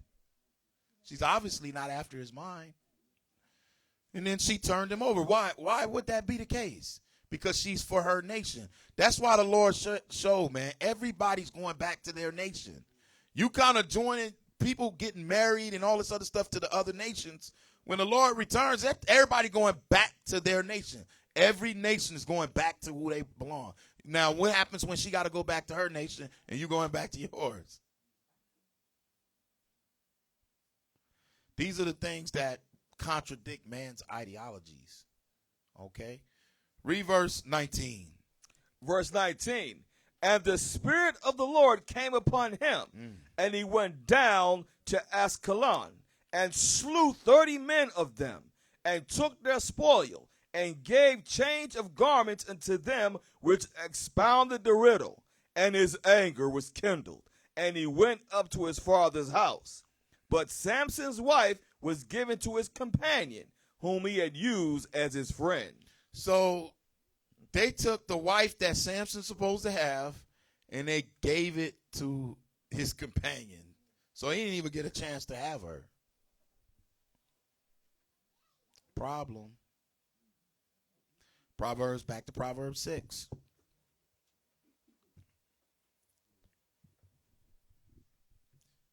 What did you leave off on?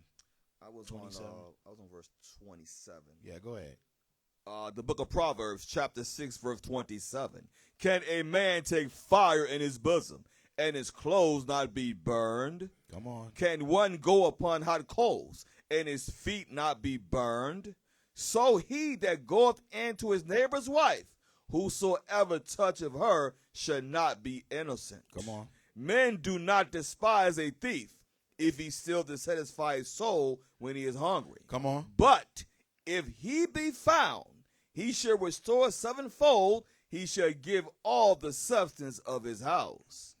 But whoso committeth adultery with a woman, lack of understanding. He do what? Lack of understanding. This is why the Lord's showing the righteous way.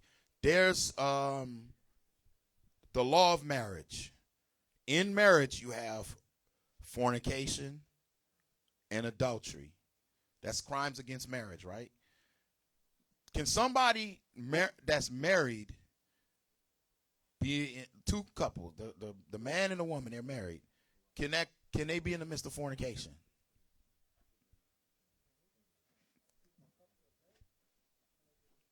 Yep. How could they be in the midst of fornication, Al?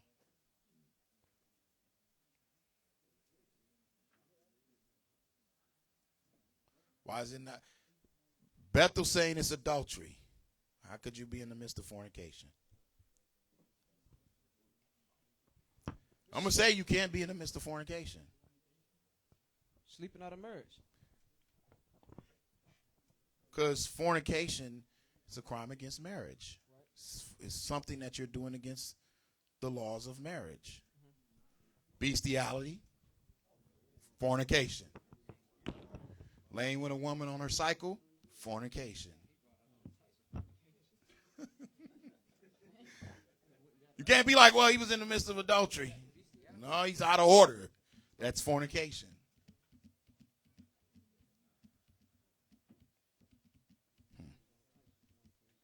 Read on. The book of Proverbs, chapter 6 and verse 32. But whoso committeth adultery with a woman lack of understanding. He that doeth it destroyeth his own soul. It destroys his own soul. Come on. A wound and dishonor shall he get. Oh, come on. And his reproach shall not be wiped away. His reproach shall not be wiped away, because you're known for to be in the midst of adultery. And the people are putting that out in music nowadays. Yep. You listen to music. Oh, I took your wife. Your wife want me. Your girl, I got your girl. All this stuff. Yep. Matter of fact, it was an artist that's committed adultery, and not only did the man kill himself, he killed his wife too. Oh, verse 34. Artist from Virginia too.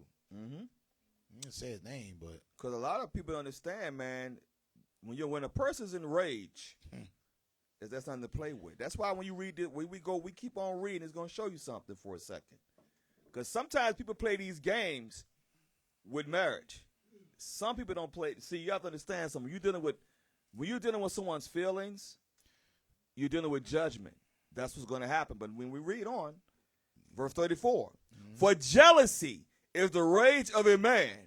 Therefore, he will not spare in the day of vengeance. And he will not regard any ransom. Neither will he rest content, though thou givest many gifts. Because I'm going to tell y'all something. It's the principle behind it. You can pay this man all the money you want to pay him. But in the back of his mind, he's thinking about what you did with his wife. He don't care about how much you can get. The money ain't even the problem now. He's like, look, I don't care about that money. Keep your money. You don't realize we've seen brothers that has happened to. This man got on the bus and rode the bus for 2 days. Yep. Just keep riding. Because you don't realize what that does to a man's mind. Mm-hmm. Read that verse again. Proverbs chapter 6 verse 35. He will not regard any ransom, neither will he rest content, though thou givest many gifts. It don't matter what you do. But they had that's why they have shows like people take marriage for a joke, man. Mm-hmm. You have shows like 90 Day Fiance. Uh-oh. Yeah, they got a clip for you. Don't worry. This is your 90-Day Fiancé Rewind. After deciding she wants to bring Azan to America on a K-1 visa, Nicole sets up an appointment with an immigration lawyer. Hi, Nicole. Nice to meet you. Unfortunately, the more Nicole learns, the less realistic her goals seem. How much does it cost for a whole K-1 visa process? We normally charge $5,000. I don't know that working as a barista, you are going to be able to establish by yourself that you're financially So they able. wouldn't think I'd be able to Correct. You support might him. need to get a co-sponsor. Turns out her only option is to have her mom as a co-signer. I know it might be a long shot, but I hope because she loves me, she wants me to be happy, that she might consider it. Just one problem. Nicole's mom doesn't approve of their relationship. You wouldn't actually have to take care of him. So it's really no surprise that this was her response. I would just be responsible for him. Now our conversation's done. When Lowo introduces Narkia to his best friend, he accidentally lets it slip that Lowo was still recently talking to his ex. I tried to get back to my baby mama. When we started talking. So while you're talking to me, you got her on the other phone, you talking to her too? It was the initial stage. What do you mean? That doesn't mean anything. Uh-oh, stand back. Is that why you told me she was dead? Yeah. You her yeah. Chantel and Pedro have made it to the altar. But will her family show up? If they don't show up in a few minutes, we're going to have to go ahead and get started, okay? We both don't have our families here. And just when they'd given up all hope, Chantel's parents and sister arrives. Actually came. But what about her brother River? Where's River? Basketball game. We're going to have to go ahead and get started. But wait. Oh, River made it. You were very nice. Are you sure you want to do this? I'm sure. Now on to the ceremony. I pronounce that they are husband and wife. Do you got situations like this? Is what this man has done. He's taken marriage and made it a joke. It's now commercial. People putting up stuff, wife swaps and all kind of other things. It's commercialized to where it's supposed to raise a family in righteousness. Do it in the commandments of the Most High, done out of order. So what happens, even in the truth, even within the truth, let's say it. When you come in, your mind got to be purged of all this. And it comes out where? In conversation. Give me Ecclesiastes.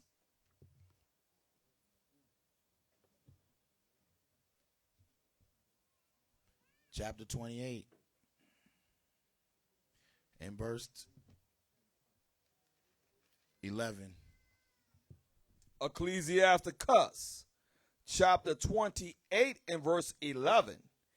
And hasty contention kindleth a fire. A hasty contention. Remember, only by pride cometh contention. So what happens in marriages, arguments start, and it's very hasty. It could be behind the most simplest thing. And it causes, you could be happy as I don't know what. In the next minute, your whole mood is gone. You done. You so emotional. Everything is messed up. Read on. And hasty fighting sheddeth blood. Sometimes you keep hasty fighting and everything in these marriages, and next thing you know, somebody push somebody backhand smack somebody, all kind of stuff happens. Read on. Verse 12. If thou blow the spark. If thou blow the spark, read. It shall burn. What does that mean, Bethel? If you blow the spark, it shall burn. This is saying if there's already high tensions and you adding to it, it's just gonna make the matters worse. So how does somebody add to it? Continuing arguing, like you can't argue by yourself. So if you continue on antagonizing the person, maybe make things physical. You just don't let it. You don't let it rest. Oh, read the next part of that precept. If thou spit upon it. If thou spit upon it, come on. It shall be quenched. It shall be quenched. What do you do with spitting upon it? If you, like it says, a soft answer turneth away wrath. So if you spitting upon it, you're attempting, you're trying to put it out. Well, yeah. Help him out, L. He ain't wrong. Spit upon it, it shall be quenched. Yeah, so sometimes even the littlest thing, the littlest attempt to diffuse the situation can help. If somebody spit, are you trying to collect that and hold on to it? Or are you like, nah, that's gone? You ain't trying to regather your spit. It's gone already. So the Bible's showing you, just as the similitude of us, you're right. You have to really understand when something arises as something simple as an argument. Sometimes you have to look at a person's mind and realize, wow, they're in a mood to argue. They're in a mode right now, they want to argue. That's all they want to do. They want to argue. A lot of ladies get into that mode because there's a lot of emotions. But a lot of brothers get into that too. You have a lot of brothers in this truth that's highly emotional. I don't know why. I mean, the Bible just told us that we are the top on the entire earth in God's creation. You shouldn't be emotional at all about nothing. You should really go, oh, well, shoot, you think like that? Lord's will, when we put in our correct power. What's next? Yeah, I mean, but yeah, Carl Thomas, emotional. The ladies, let ladies be emotional. Let them be emotional. That's what they're built that way. They're the precious creatures that can be emotional. Don't let two people be emotional. Now here come the hasty contention. You blowing on the sparks, fire coming, and now chaos. But it says, if thou spit upon it, it shall be quenched. Come on. And both these come out of thy mouth. And both come out the mouth. So it shows you how you need to conduct yourself even within a marriage. You need to really have a mind state to understand. I don't have to say everything. I don't have to communicate. Oh, I'm mad. I'm mad. I'm angry. Let me just communicate how mad I am. Shut up. You don't have to communicate that all the time. The same thing with ladies. You're so emotional. Realize when you're being emotional. That's all it takes. You know what? Ooh, I don't know why. I'm not going to say it because I don't even feel like getting emails at all on this one. Right. But even though you feel like you are in that spirit of emotions, shut it down. Be quiet. Have some type of virtuous mind to go, you know what? If I say anything, I'm going to be mad. Don't go to your husband and be like, if I say something to you, you ain't going to like what I say. You have just defeated the purpose. You have just defeated it.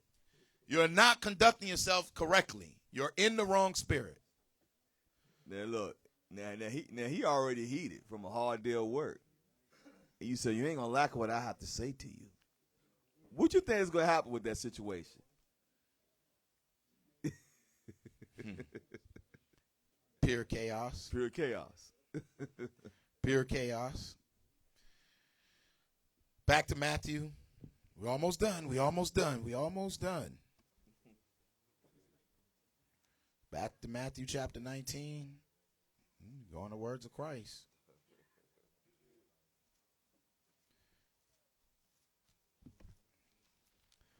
Back to Matthew chapter 19 and verse 11. St. Matthew chapter 19 and verse 11. But he said unto them, all men cannot receive this saying. That's a true statement. All men cannot receive this statement because it's a lot of y'all brothers right now looking for tenderonis and everything. So a lot of people, all in Israel, she looks like she'll be a good rib. Give me a break. Read. Save they to whom it is given. Come on. For there are some eunuchs which were so born from their mother's womb. Some men are born eunuchs from their mother's womb. It's not dealing with any woman. Come on. And there are some eunuchs which were made eunuchs of men. Some people was made eunuchs of men. They, like what happened with in the times of Daniel. Come on. And there be eunuchs which have made themselves eunuchs for the kingdom of heaven's sake. Like who? Bethel? Paul? Was it Paul? Mm-hmm. Okay. Come on. He that is able to receive it, let him receive it. He who's able to receive it, let him receive it. Marriage is hard. Marriage is honorable. But the thing is, you have to work through this, and then you have to do it righteously. The order in which things are done is that a man gets himself together, he entices a maid, he becomes now married to that woman, lies down with that woman, and he lies down with that woman, they do it righteously. All right? The second part of that is you have to realize in our culture what happens is a man will go to the father would, give his daughter away, and then the man would bring back tokens of virginity, to him. And present that to the father like, yep, he's like, okay, I gave my daughter away clean. Things are done in order. And you have to make it known. He has to make it known. You cannot work in secrecy and go at the back door. You gotta make it be known. Why? Because with the betrothal, people have to understand about betrothal. When you're in the midst of a betrothal or even a courtship, why would someone let Israel know? Can someone answer that question for me? Why would you let Israel know about the betrothal and about the courtship? Why would you do that? It's open. Because another brother might be looking at that sister There you go. Cuts down on confusion. So that's why we tell everybody, you got to let people know. It's not that people trying to get into your business, but it's supposed to be glorious. You know, let people know what's going on. I got another clip. Okay. I'm sorry, I got another clip. This is the type, when you women get out of order, because all you'd have to do is stay virtuous. The Lord's going to send the right person. But when you get impatient and you start to do the works, this is what type of brother you find.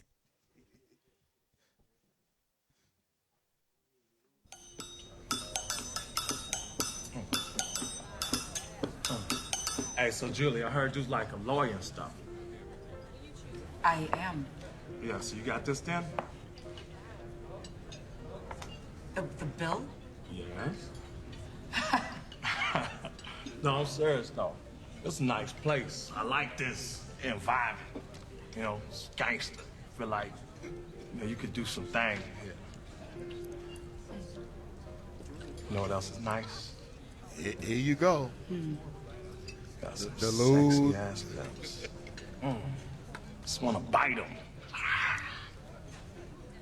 Suck on them. Suck your lips off your face. What? Yeah. I'm Do gonna something kill fellas right there. Holla. You don't want to mess with your boy right here. I mean, if you like This is the pleasure. type of brother you find. Hey, hey, hey, hey, come here, Plow. Yes, sir. What kind of fish is this filet mignon? I'm sorry? Y'all got Chinese food? I'm sorry we don't, sir, but how can I help? You know what? Just give me some scrimps, man. Some hot sauce and some fries with it. For the lady. Yeah, you know what? This water is gonna be just fine. So we can just speed along. I understand. I bet you do. And your scrimps will come out right away, sir. Thank you. Can we get some bread, man? We don't only take without bread. All the white people got bread. Apologize, I'll get that to you right away. Thank you. It's a lot of hot sauce. Shut him down, man. Shut him down. What? Shut him down, man. Shut him down. We had to show it to you because a lot of ladies, you ran. This is your life. This was your life. You trying to find men you want a man so badly that you now starting to take advice from mamas and your girlfriends and everything. You know what? I got a guy for you. He real good. He clean up real nice. All you got to do is work on him. And guess what happens to you? You start believing that because you're so desperate. And you run into this guy. And this guy might be, see, what they showing you on this, they just showing you satire. Well, you don't really realize he won't show you that on the first date. Nope. He ain't going to show you that. He going to be the upstanding guy. Yep. And you might see this on the 4th or 5th time you've dealt with him. Now you have crossed the line and all kind of stuff. You realize this man living with his in the basement of his best friend's house. He don't have a car. He don't have a job or nothing, you know. And now guess what? You late with that man. Minister Ezra, is she stuck? Is she married?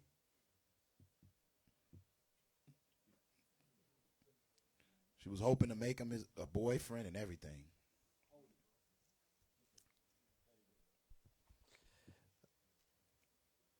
Yeah, she's stuck. Why you say she's stuck? She's done. They in the truth too. They both know the truth. Let's say that. Yeah, she's stuck. She had the orders, especially, I mean, if she seek counsel, whatever it may be. Usually when somebody's giving her wise counsel, they're going to run her through the scripts. She going to understand her place, what she can and cannot do. Usually when somebody is desperate for a man like that or vice versa, they don't want to listen to wise counsel. They proceed without caution, I should say, and then they lock themselves in that position. Now you got to do the right thing, the righteous thing, and you're married now. And you're married. You're stuck. You're stuck with a nutzoid. He's crazy. He's crazy. But now you're in that mode. You see how dangerous it is? Do you realize how dangerous and because the Lord's saying only by fornication. He just dealt. Y'all just dealt with each other. Now, when it doesn't work out, the question is going to come right back. Did God ordain that? Y'all both knew the truth. If you know the truth, you're done. Only way a marriage is not a marriage is if it was in the midst of fornication and out of order. You cannot say God joined that together. If God didn't join that together, then you are in the midst of fornication. How you know God didn't join it together is because what? You did everything out of order. Everything is out of order. You didn't entice a maid. Y'all moved in haste. You did all kind of quick things outside of order, and it all fell apart. Why you think it fell apart? Because you moved self-willed. That's why brothers always in this truth, you never teach that marriage we know marriage is consummated by laying down. That's you got tokens of virginity and everything, but it still don't constitute marriage. Because what if somebody get raped? What if a woman gets raped? Is she married? Why not? She laid down with the man. Man, because you have to realize it's out of order. It's not ordained by the Most High. What God has joined together, let not man put asunder, period. Marriage is honorable in all, and the bed is undefiled, but whoremongers and adulterers, the Most High is going to judge. The book of Acts, chapter 3, and verse 2. Somebody really started putting up their little pads and stuff. They already knew the final scripture. Mm-hmm. We got a bonus round for you. Acts chapter 3. Start at verse 1. The book of Acts, chapter 3, verse 1. Now Peter and John went up together into the temple at the hour of prayer, being the 9th hour. So they went to the temple at the hour of prayer, being the 9th hour. Read. And a certain man, lame from his mother's womb, was carried, whom they laid daily at the gate of the temple, which is called Beautiful. The beautiful gate. Give me a picture of the temple. The beautiful gate. Yep. So I don't know if you can zoom in, but outside you have two gates. That's right there would be, zoom in right there on it. Right there on the very outside is called the beautiful gate. This is what you're reading about in Acts chapter 3. This gate right here, when you read in Nehemiah 13, Nehemiah closed this gate on the Sabbaths. That gate was closed on the Sabbaths. Okay? Outside of that gate, below, when you scroll up a bit for them, below that gate, you have a soreg, meaning a divided section. On the one side was where the nations, the Gentiles would be at. They were buy and sell there. They would buy and sell right outside this gate. They would bring it into the temple. Nehemiah saw what they were doing, which is evil and wicked, because it's the Sabbath day. You still lodging right there, and they're bringing it in and out. He commanded that this beautiful gate be closed on the Sabbaths. You understand? When it began to be dark. Read it for him, Rob. Nehemiah 13:19. I'm pointing this out for y'all.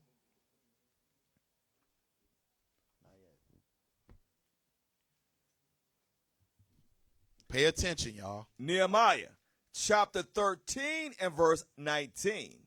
And it came to pass that when the gates of Jerusalem began to be dark before the Sabbath. This is the gate. Come on. I commanded that the gate should be shut and charged that they should not be open till after the Sabbath. So this gate, on this outer gate, this beautiful gate, had to be closed on the Sabbath. This is what Nehemiah did.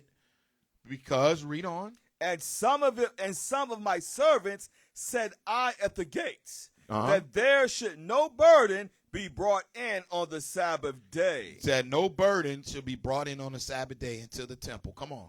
Verse 20. So the merchants and sellers of all kind of ware lodged without Jerusalem once or twice. They lodged in this Gentile court. Okay, read. Verse 21. Then I testified against them and said unto them, why lodge ye about the wall? Why lodge ye about the wall? Here's that outer wall. Do y'all see it? There's an outer wall right there. Why y'all lodging right here? Come on. If ye do so again, I will lay hands on you. So he's saying, I'm going to lay hands on you, because what they were doing was selling outside and they were bringing it into the temple. That's a problem. They're bringing in burdens on the Sabbath day. You know it's no buying or selling. Okay. Come on. From that time forth came they no more on the Sabbath. They came no more on the Sabbath. Okay. Why am I saying this? Because from weeks on in now, we've been showing little nuances about our laws. You have to understand how our laws go. Everybody somehow magically, year by year, we done proved this so many times. Year by year, somebody just lose their mind and believe that the Sabbath is on sunrise, right? The sun comes up, you got the Sabbath, brother. See, brothers been doing it wrong. For 4,000 years, God let y'all do it like this, but somehow magically I got the breakdown. Okay. Ezekiel 46. Leave it up. 46 and verse 1. Lord's will, next Friday, we're going to bring it all the way out. Ezekiel chapter 46 and verse 1. I hope y'all paying attention. Thus said the Lord God, the gate of the inner court that looketh toward the east. The gate of the inner court that looketh toward the east, make it enlarged, it would be this gate which they're calling Nicanor gate. This gate in our temple would face the east. It's the veil of the temple is the exact, Christ was crucified right in line of sight with that. Okay? So this gate right here is what's being talked about. This Nicanor gate. Pay attention. Read. Shall be shut the 6 working days. It's got to be closed 6 working days. This gate right here cannot be open 6 working days. The gate has to be shut. Period. 6 days. Read. But on the Sabbath. But on the Sabbath days, come on. It shall be open. This has to be open the Sabbath day. Right? Okay, pay attention. Come on. And in the day of the new moon. Oh, and also the high holy days. Come on. It shall be open. It shall be open. Can you close this gate on the Sabbath? No. Thus saith the Lord God. You cannot close it on the Sabbath. Oh, read. Verse 2. And the prince shall enter by the way of the porch. So the prince shall enter by the way of the porch. The princes, Israel, who was bringing offerings. Israel, who was bringing offerings. They can't offer themselves. The Levites must offer. We're going to prove this, Lord's will, next week. Come on. Of that gate without. Come on. And shall stand by the post of the gate. They have to stand by the post of the gate and do what? And the priests. And the priest, the Levites, come on, shall prepare his burnt offering. That's the problem in Israel. You don't understand sacrifice. The priest must prepare the offerings. Remember the 2/10 dills mingled with flour, the hen offering. They have to prepare that. The priests, they do it right there on the porch. Read. And his peace offerings. Come on. And he shall worship at the threshold, of the gate. Come on. Then he shall go forth, but the gate shall not be shut until the evening. Wait a minute. The gate has to be shut. This gate can only shut on the evening. Hold on. Hold on. They got to prepare the sacrifice. That gate can only be shut on the evening. Give me a diagram for people who have ESL. If the sun comes up, the Sabbath starts in your doctrine. At evening, if you close that gate, that east gate, the Sabbath is still going on. How can you close it in the evening? Because the Sabbath is still going on. How could you close the gate? The gate, the Lord commanded it to be open on the Sabbath. He said close it on the evening. The only way you can do that is the Sabbath is from even to even, evening to evening. That's the only thing you can do. If you shut that gate, if you shut this gate at evening on the Sabbath, you are finished. You have disobeyed the words of the Most High. Not only that, you cannot offer the other 2 lambs. Nope, it's 2 lambs. You need to offer 4 lambs on the Sabbath. This is what we're trying to bring out. So now what brothers have not understood is that this is a law of the burnt offering. This is how our sacrifices, all praises to the Most High in Christ. We don't have to stand by that gate no more. But guess what? The Lord said, knock, and he's at that door. Behold, I standing at the door. The doorpost. This is why he's using it. Also, remember the Lord say, enter ye at the straight gate. The straight gate. All right? It's all a similitude of what Israel had to do. It's all a shadow of Christ. For the Sabbaths and the high feast days, the only burnt offerings came through that post right there. That post represents Christ. This is why Christ went in the temple. When you look inside of this diagram, it's an actual diagram according to the scriptures. You got the money changers, the tax collectors in there. Remember Christ flipped over? This is the inner court. So I'm going to say it again oncely for those who may be slow. This gate can only be opened on the Sabbath. It only can be shut on the evening. And it can only be opened, it must be closed 6 working days. If you wait till after, let's say you don't close it that evening. Let's say you don't close it that evening. You try to wait till the next evening. That's another day in your doctrine. You cannot do that. You're hit. Goodbye. We pray you brothers repent. All right? Because we're going to bring out historical, scientific, and biblical proof that you have to keep the Sabbath from even to even. That gate right there, that east gate, is very important in the scriptures. It's something I'm not saying just for the purpose of people need to learn. It's something else about this. But the point is, how could you shut this gate at evening if you are holding the Sabbath from sunrise to sunrise? It's impossible. Because if you shut it down at evening, it has not been open the full Sabbath. Congratulations. Welcome to the movement. The book of Acts, chapter 5 and verse 29.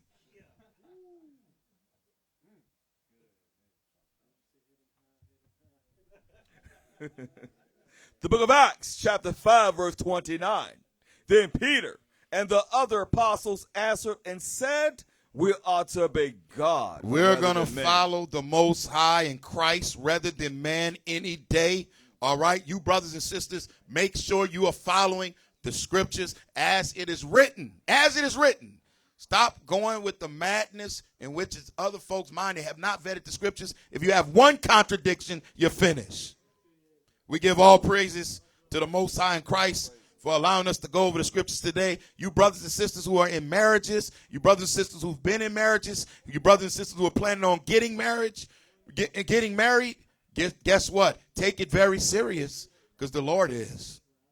Once again, we're going to say shalom. Most High in Christ bless. Lord's will. Y'all stay tuned in. Shalom, y'all. Shalom.